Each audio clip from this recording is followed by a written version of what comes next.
যেখানে যা করার মানে ওই নেভির জাহাজে পাওয়ার পরে বাহিনীতে পাওয়ার পরে নেভির জাহাজে যে স্বর্ণপতি দেখাইতে তা আমরা জীবনে বলতে পারবো না ভাই, কারণ এরা প্রত্যেকটা জাহাজের আমাদেরকে খাবার দিয়েছে, মানে ঔষধপত্র এদের সহযোগিতায় আল্লাহ এই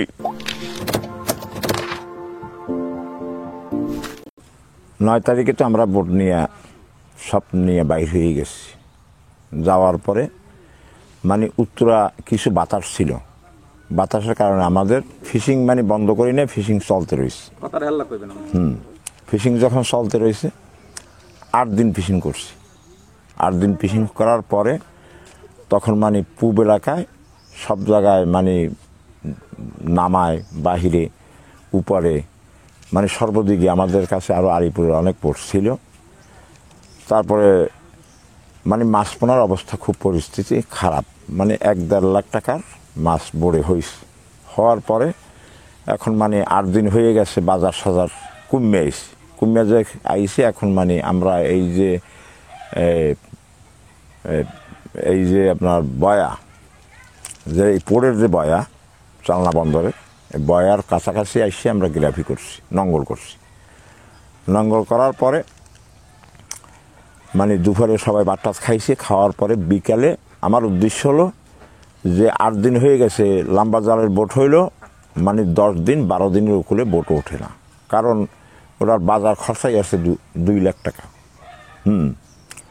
এই লোকজন নিয়ে আমি মানে গ্রাফি টাইনিয়া বাহিরের দিকে যাইয়া মানে পানি হলো 25 বামে আর কি, মানে জাল মারছি।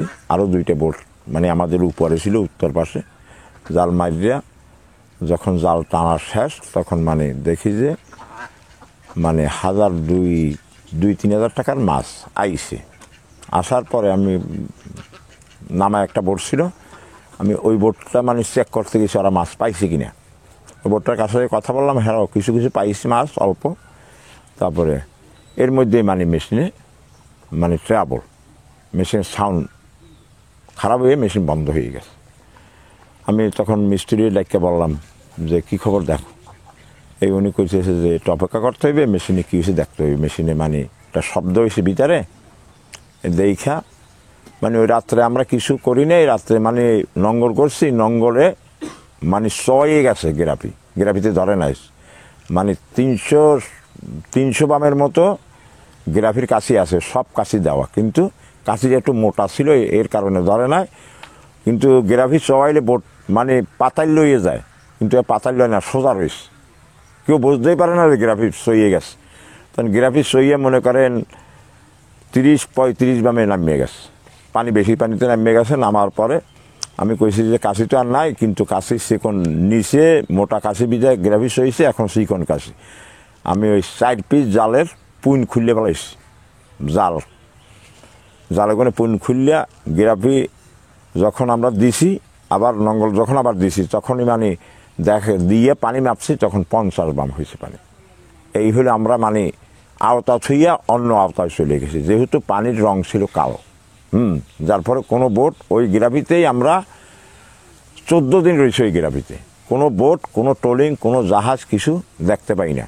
এখন আমরা 14 দিন পরে বললাম যে আমরা সবাই স্টাফ, মাঝি, মিস্ত্রি সবাইকে নিয়ে মানে যুক্তি করলাম যে এখন আমাদের উপায় হবে কি, এখন পানিও নাই, তারপরে মানে চাউলও নাই, এখন আমরা খাবো কি করবো, এখন কি করতে পারি।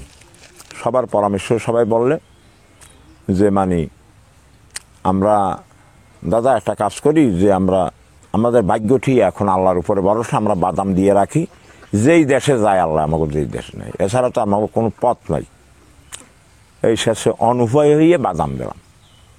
বাদামে হাঙ্গার দিন চলছে, মোটামুটি একটু আর কি চলে, পিঁপড়ার মতো।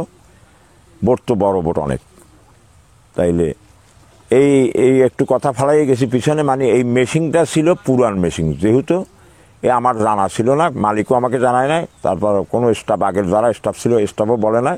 এই মেশিনটা হলো শহীদ কোম্পানির বাতিল করা মেশিন, মানে ইঞ্জিন 3 বছর 4 বছর চালাইছে শহীদ কোম্পানি। হ্যাঁ মানে কোনখানে বলে চিটাং শহরে কাদার মধ্যে বাতিল ফালাই দিয়েছে, সেই ইঞ্জিন উনি ওনার কাছে আল্লাহর হস্তে চাইয়ে আইনে ওই বোর্ডে দিয়েছে। আমি পরে শুনছি আর কি, স্টাফেরা বলা বলি করছে যে এই মেশিনটি বাতিল মেশিন, ইঞ্জিন দিয়েছে, আমাকে জীবনের কোনো নিশ্চয়তা নাই। যাই হোক, এখন মানে পানি মাপলাম, হাঙ্গা দিন চলার পরে পানি হয়েছে 80 বাম, পানি বৃদ্ধি হয়ে গেছে। এখন তো আরও বিপদ, কি করি? তারপরে পরের দিন আবার বাদাম দিলাম, পরের দিন যাই গেছে 120 বাম, তৃতীয় দিন আবার বাদাম দিলাম, তাতে 150 বাম। এইরকম মানে পানি বাড়তে বাড়তে 250 বাম পানির ভিতরে আমরা ছিলাম। তখন মানে আমার তো মানে বাংলা মানুষ, ইংরেজি তারিখ তুরিখ আমরা মনে রাখি না, যেহেতু আমার গণা দিন হিসাবে 28 দিনের সময় মানে আমরা তো কুলে কি হইতেছে না হইতেছে এগুলো তো আমাদের কোনো মানে জানা নাই। যেহেতু আমাদের ওই যখন মেশিন বন্ধ হয়েছে তখন আমাদের চার্জ বাতি সব বন্ধ হয়ে গেছে, কারণ চার্জ থাকে ওরা মেশিন বন্ধ হওয়ার পরে 2-3 দিন থাকে, এরপর আর চার্জ থাকে না, কারণ ওরা চার্জ মানে ডাইনামার কারণে চার্জ হয়। মেশিন চললে ডাইনামার কারণে বাতি বুতি জ্বলার মানে মোবাইল ফোন চার্জ দেওয়ার, চার্জ হইলে আমাকে এগুলা ঠিক থাকে, নাইলে তো চার্জ যদি না থাকে সব বাতি বুতি সব বন্ধ হয়ে যায়। এখন কি করি, বোম্বাই বাতি পড়ছি, এই মানে ট্রলারে কোনো জাহাজ দেই চালাই আসতেছে, বড় বড় জাহাজ, সেই বড় বড় জাহাজটা ট্রলার বাঁধে না, মানে পাইপ দিয়ে চালাইয়ে যায়, যার ফলে জাহাজে যেন আমাদেরকে মানে ডুবাইয়ে না দেয়। ওরা না দেখলে তো ডুবাইয়ে দেবে, কারণ ওরা তো চালাই যাইবে। এই মানে আমরা ওই বোম্বা দিয়ে উপরে বাতি দিয়ে জ্বালাইয়ে রাখছি। রাখার পরে মানে 28 দিনের পরে রাত্রে একটা নেভির জাহাজ আসছে, দূর থেকে দেখতে পাই মানে বাতির কারণে। আর জাহাজের মানে জ্যোৎস্না যখন উঠছে রাত্র, তখন 2টা-2:30 বাজে। জ্যোৎস্নার কারণে দেখতেছি পুপ্পাই দিয়ে আইসি, এখন জোনাকে চিনে ওটা নেভির জাহাজ, আর আমরাও দেখতে পাই এটা নেভির। ওরা কাছে আসে নাই, দূর দিয়ে চালাই আবার ঘুরে গিয়ে যে দিক দিয়ে আসছে দক্ষিণ পশ্চিম থেকে আসছে, আবার দক্ষিণ পশ্চিমে চালাই গেছে। যাওয়ার পরে এখন আমরা ভোরে যুক্তি করি যে এখন আমরা কি করতে পারি, আমাদের তো এখন আজকের প্রায় 10 দিন হয়ে গেছে আমরা ভাত পানি খাই না, উপাস। মানে এখন পানি আছে আর একদিনের পানি, একদিন যদি পানি না খাইতে পারি তাহলে মানুষ তো মারা যাইবে এমনি পানি না খাইয়া, আর খাওয়ান তো নাই। এই না খাইতে 20 দিন হয়ে গেছে। 20 দিনের দিনে ওই যে নেবি রাত্রে আইলে ওই দিন, তারপরে সব না খাওয়ার দুর্বল অবস্থা। এখন গেরাপি টানমু যে এর কোনো বল শক্তি কেউ নাই, জাল মারমু, কোনো কিছুর কোনো কাজ যে করবো এমন কোনো শক্তি আমাদের কাছে ছিল না। হ্যাঁ, পরে সবাই যুক্তি করলাম যে এখন কি করতে পারি, কিন্তু গেরাপি সবাইতে আসে, নিচের দিকে নিতে আসে, একসে নামার দিকে নামাই নিতে আসে স্রোতে, কারণ উপরে আর উঠায় না। আমরা চেষ্টা করি উপরে আইতে, আমরা যা চেষ্টা করি তার উল্টা হয়ে যায় সব। যাই হোক, এখন আমরা সবাই যুক্তি পরামর্শ করলাম যে এখন যে আজকের এটা যখন নেভি আসছে, তাইলে এইটা যে কোনো বর্ডারের লাইন হবে, এটা মানে একটা মানে মাথার জ্ঞান দিয়া বা পরামর্শ করিয়া যে বুঝলাম যে এটা বার্মার হয়তো বা এই থাইল্যান্ডের মানে একটা বর্ডারের কাছাকাছি হইবে, নাইলে নেভি আসবে কেন এখানে। নেভি হয়তো যখন টহল দেয়, তাহলে না আসলে আরও 2 দিন আসতে পারে, বা টহলে আমাদেরকে পাইতে পারে। কিন্তু এই দিকে মানে এই ছেলেরা বা চেয়ারম্যান সহ নিয়া ওই যে নেভিকে নিউজ দিয়েছে, এইটা তো আমাদের জানা নাই। প্রত্যেক নেভিতে বা জাহাজে বা দেশে বিদেশে মানে ওই থানায় জেডি করিয়া র্যাপের কাছে চিটাং র্যাপের অফিসে, তারপরে জাহাঙ্গীর এসপি সাহেব তার সহযোগিতায়ও, তারপরে মানে ওই চেয়ারম্যানের সহযোগিতায়, এলাকার যত মান্যগণ্য যারা সাংবাদিক আছে তাদের সহযোগিতায় মানে নিউজ করা হয়েছে। নিউজের কারণে জাহাজ মানে আমাদের নাকি খুঁজতে গেছে। এটা মানে অত পানিতে কোনো নেভির জাহাজ যায় না, হয়তো নিউজের কারণে আপনাদের সাংবাদিক কারণ, চেয়ারম্যান সাহেবের কারণ এলাকার যারা নেতাকর্মী যারা আছে তাদের মানে সহানুভূতিতে মানে জাহাজে শুনছে, জাহাজে শোনার পরে আমাদের খুঁজতে যাইয়া মানে ওই একটা জাহাজ যে সন্ধ্যায় মানে পশ্চিম দক্ষিণ থেকে চালাই আসতেছে। তখন আমরা তাদেরকে মানে কাপড় গামছা মানে যার কাছে যা ছিল সবাই নিয়ে তাদেরকে বোলান শুরু করছি। কারণ ওই জাহাজটা কিছু চালাইয়া ওরা মনে করছে যে আমরা জাল ফেলাই না, কিন্তু ওরা দেখে যে জাল ফেলাই না থাকলে তো ফুলুর থাকবো, ওরা ফুলুর না দেখা ওই ওই পর্যন্ত থামাইয়া আমাদের কাছে গেছে, আস্তে আস্তে চালাইয়া কাছে যাওয়ার পরে আমরা তো কান্দাকাটিতে করতাম, কেউ কোনো মানে চোখের পানিতে বন্য হয়ে গেছে। যাওয়ার পরে হইয়ার পরে হেরা কইছে আপনারা অধৈর্য হইলেন না, থামেন, দেখি আপনাদের কী সহযোগিতা করতে পারি। এই হ্যাগো কাছে সিট লইছে, আমরা গেরাফি কাটতে দিছি, হ্যাঁ সিট নিয়ে বাঁধছে, হ্যাগো কাছে ট্রলার বাঁধছে, আমাদেরকে সান্ত্বনা দিলে, অনেক কথা দিয়া বললে আপনার খাওয়া দাওয়া কয়দিন আগে করছেন। আমি কই স্যার 20 দিনের মধ্যে কোনো ভাত খাইলে শুকনো মাছ পুড়ে খাই। এই কথার পরে এরা আমাদের হ্যাগোর জন্য যে পাক করছে সেই ভাত তরকারি আমাদেরকে দেশে, আমরা খাইছি।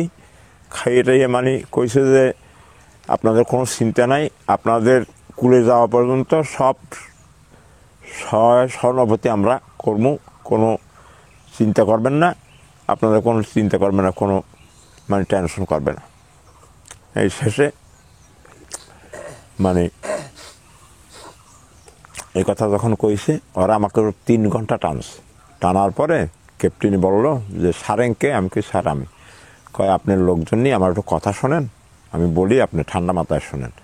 আমার জাহাজটা হলো বড়, কারণ এই বড় জাহাজে আপনাকে ট্রলার বাইন্দা নিতে পারবো না, কিন্তু আপনাদেরকে আমি একটা ছোটো জাহাজকে মানে ওয়ারলিস করেছি, সে আসতেছে, তারা আসলে তাদের কাছে তাদের হাতে হাতে তুলে দিয়া তারপরে আমি এরপরও আমি 2 ঘন্টা এখানে থাকবো, আপনাদের কোনো টেনশন করা লাগবে না। এই আর কিছুক্ষণ পরে দেখি একটা নেভি, ঘণ্টাখানে পরে দেখি নেভি আরেকটা জাহাজ আসার পরে আমাদের কাছে সিট দিয়েছে, দড়ি দিয়েছে, হেরা সাইড দিয়া জর্সি দিয়া বাঁধছে আমাদেরকে পিছনে দিয়ে আমাদের কাছে কইল যে আমাদের ইঞ্জিন কিন্তু 2টা, আমরা একটু বেশি বোট চালাবো, আপনারা অনেক বাহিরে মানে আওতার বাহিরে, এটা থাইল্যান্ডের মানে বার্ডার আর বাংলাদেশের বার্ডারের আওতায়, আপনারা অনেক বাহিরে এখান থেকে 20 ঘন্টার মতো লাগবে মানে ওই সেনমাটি পৌঁছতে। তাহলে আপনারা কোনো ভয় নাই, ট্রলার বাঁধছি, এখন আপনাদেরকে ট্রেনে সেনমাটি নিয়ে যাব। এই সেনমাটিতে নিয়ে যায় ওরা আমাকে, সেনমাটিতে নিয়ে আমাদের খাবার দাবার ঔষধপত্র যেখানে যা মানে ট্রিটমেন্ট একজন করে ট্রিটমেন্ট করছে, মানে পরীক্ষা নিরীক্ষার পরে ওরা ঔষধপত্র দিচ্ছে, খাবার দিচ্ছে, যাহা কিছু এই আর কি দেওয়ার পরে ওইখান থেকে মানে ওইখানে আরও অনেক জাহাজ আছে, তাদের কাছেও মানে হেরা জানাইছে যে এই দুর্ঘটনা ঘটছে একটা বোর্ডে, তারাও মানে আমাদের সহানুভূতি যে যেভাবে পারছে সেইভাবে তারা করছে। পরে মালিক গেছে কক্সবাজার, আমার ছেলেরা গেছে, আরও অনেক লোকজন গেছে, যাইয়া তারা ফোনের যোগাযোগ হয়েছে, ওরা 40,000 টাকা মানে ওই যে নেভির ক্যাপ্টেন আছে তার সাথে ফোনে যোগাযোগ, যে স্যার উনি ফোন করছে মালিকের কাছে, হানিফের কাছে, যে হানিফ ভাই আপনার এই বোট গেছে নিখোঁজ। কয় হয় আমার 18 জন লোক সহ বোট নিখোঁজ, কয় সেই বোট মানে পাওয়া গেছে, আপনার বোটাই আপনি নিয়ে যান। কয় স্যার আমি তো বোট নিতে পারবো না, কারণ আপনার সহযোগিতা না হইলে। তা কীভাবে আমি সহযোগিতা করব, যে এখানে তো বোট আছে ছোটো বোট, এই নিয়ে বাইন্দা নিতে অন্তত 15 ঘন্টা টাইম লাগবে কক্সবাজার বোট নিতে হইলে, তাতে 50,000 টাকা হেরা চায়, তাহলে আমি 10,000 টাকা তাদেরকে কম দিয়ে পারবো, আপনি যদি টাকা পাঠাইয়ে দেন। এই ক্যাপ্টেন সাহেবের কাছে উনি 20,000 টাকা পাঠাইছে, কই স্যার আমি 20,000 টাকা এখন পাঠাই দিই, বোট নিয়ে আপনি বোট ঠিক করে বোট পাঠান, আর 20,000 টাকা এখানে আমি দিয়ে দেবো। এই 40,000 টাকায় মানে আসরের সময় বোট বাঁধছে, পুরা রাত্র চলছে, বেলা 10টায় মানে আমরা কক্সবাজার মানে যেখানে আমাদের মালিক ছিল, যেখানে ফিশারি ঘাট, সেইখানে ট্রলার প্লেস করিলে মালিকের ট্রলার দিয়ে মালিকের বললাম যে ভাই যেখানে যাওয়া হয়েছে সবাই তো বাড়ি ঘরের সবাই তো মানে পাগল হয়ে গেছে, মানুষ যার যার ছেলে মেয়ে আছে সবাই তো কান্নাকাটি করতেছে, আপনার ট্রলার তো এখন নিরাপদ স্থানে, কারণ আপনি এখানে থাকেন, পরবর্তীতে যদি আপনি আমাদেরকে খবর দেন, আমরা বাড়ি সান্ত্বনা করে আসি, মানে ছেলে পান নাতিপুতি যারা আছে সবাই সাথে দেখা দিয়ে যদি আশা লাগে তাহলে আপনি খবর দেবেন, আমরা আসবো, আর যদি না আশা লাগে আপনার একা একা যদি বা লোকজন নিয়ে পারেন, তাহলে আপনার বোট আপনি মেশিন সারিয়া বা মেশিন কিনিয়া বা একটা বোর্ডের লগে বাইন দিয়া আপনি দেশে বোট নিয়ে যাইবেন। তখন এখন তো আপনার কোনো বোর্ডের প্রতি কোনো মানে কোনো সমস্যা নাই। কয় না ভাই সমস্যা নাই, চাইলে আমরা এখন হেলে চলে যাই, আমাদেরকে কিছু টাকা দেন। কয় ভাই আমি টাকা পাবো কোথায়? এই যার যার বাড়ি থেকে যে যে যা পারছে, হ্যাঁ, টাকা নিয়ে চলে এসে মালিক টাকা খরচা টাকা দিতে পারে নাই। এই আর কি কথাবার্তা এই পর্যন্ত। আর কিছু বলা লাগবে স্যার? আচ্ছা, বিষয়টা হচ্ছে যে আপনি ওই যে মানে সাগরে যখন খান নাই তখন আপনারা কি খেয়েছেন? তো শুকনো মাছ পুড়িয়ে খেয়েছি, বলছি তো। শুকনো মাছ করতে মাছটা পেয়েছেন? মাছ ওই যে খন্দায় ছিল মাছ। সেই মাছগুলো আমরা যখন বরফ শেষ হয়ে গেছে, অল্প বরফ আছে, তখন ওই বরফটা আমি বললাম যে এই বরফটা মানে একটা বেরেলের মধ্যে 2-3টা বেরেলে ভাগ করে রাখো, কারণ পানি তো শেষ, এই বরফের পানি হবে, এই খাওয়া লাগবে না, না ছাড়া জীবন বাঁচবে না। হ্যাঁ, এই বরফের পানিতে মনে করেন একটা এই বেরেলটায় যদি একটা বেরেল বরফ হয়, এর 3 ভাগের 1 ভাগ হবে পানি। 3 ভাগের 1 বেরেল পানিতে, তাহলে আমাদের 12টা বেরেল ভরছি, তো 12টা বেরেলে মনে করেন 4 বেরেল পানি হয়েছে। আরগুলো কি মানে ওই বরফ বাড়বে কিন্তু পানির অংশ হবে কম। হ্যাঁ, আর ওই যে মাছ খন্দায় আসলে করেছিলাম 2 লাখ টাকার মাছ পাইছি, যেগুলো শক্তিতে কুলায়, যেগুলো মানে শুকাবার মতো মাছ, যেমন মাইটে মাছ, বোমমাইটে, ছুরি মাছ। হ্যাঁ, এই মাছগুলো মানে আমরা চাকু দিয়ে ফাটিয়ে রোদ্রে শুকা দিছি। হ্যাঁ, শুকা দিয়ে ওই মাছ শুকাইছে। হ্যাঁ, আর কিছু মাছ পচে গেছে, ফালাইছে। আর ইলিশ মাছ ছিল, সেগুলো মানে তেল ছিল না, ইলিশ মাছ বাজতে তেল লাগে না, লবণ দিয়ে বাজলে যার তেলে হারে বাজা যায়। হ্যাঁ, ইলিশ মাছ প্রায় 1000খানা মাছ ছিল, এগুলো আমরা বাজিয়ে পুড়িয়ে খাইছি। হ্যাঁ, আর কিছু পচে গেছে, এগুলো ফালাই দিছি। হ্যাঁ, এই মাছ পুড়িয়ে খাইছি, খাওয়ার মতো না, কারণ তিতে লাগে। হ্যাঁ, গ্যাস নিলাম 3টা, গ্যাস একটাও নাই, কারণ একটা ওই কাদা আছে বোর্ড যে নূতন বোর্ড গড়াইছে, মানে কাদা আছে 8 সমান কাদা আছে, মানে 2 কুলে আর নিতে আর পাশায় ওই কাদা দিয়ে চুলার কায়দা করিয়া কোনো রকম যেন চুলায় মাছ পুড়িয়ে টাইলিয়া খাওয়া যায়। সেই মাছ 18 দিন খালি এই পোড়া মাছ খাইছি। হ্যাঁ, মানে বেশি খাওয়া যায় না, বেশি খাইলে আবার পাতলা পায়খানা, পেটে ব্যথা, মাথা দ্বারা ট্রিটমেন্ট করার কোনো কিছু নাই। এখন ভয়তে মানে জীবন কোনো রকম সুর বাঁচাইয়া রাখা যায়, এই রকম আর কি। পোড়া মাছ উপরে 20 দিন পর্যন্ত পোড়া মাছ চলছে।